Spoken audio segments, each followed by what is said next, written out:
Vamos ver se dá pra fazer uma pesca magnética aqui. Fazer uma pesca magnética aqui, ver se sai alguma coisa. Só que eu não sei se não tá cheio de pedra.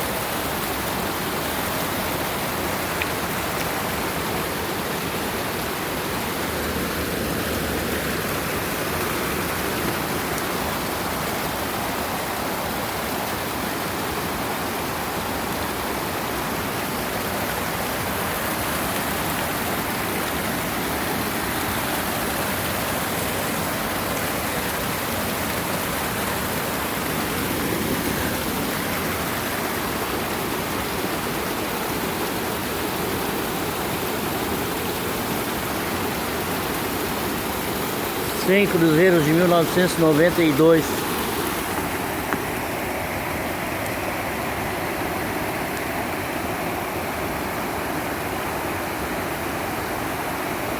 Peixe boi.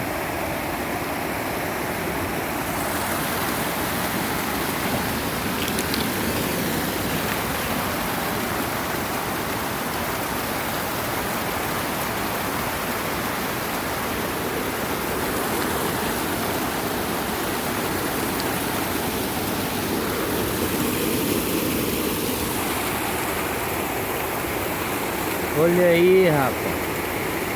Já tá cheio de moeda. 25 centavos de 2020, ó.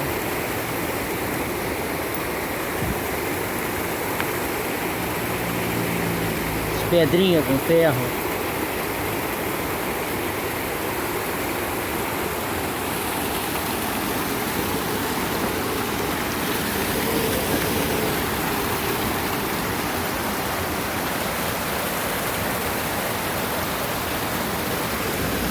Com medo de jogar muito lá dentro lá. E tá cheio de pedra ali. Agora não vem nada.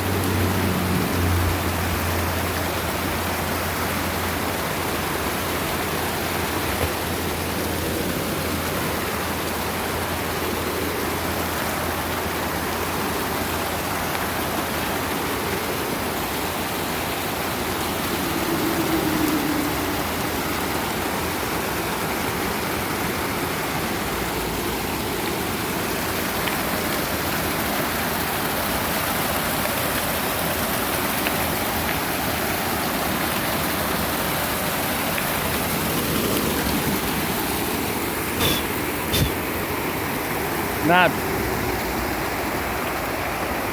É um short. Depois eu mostro mais.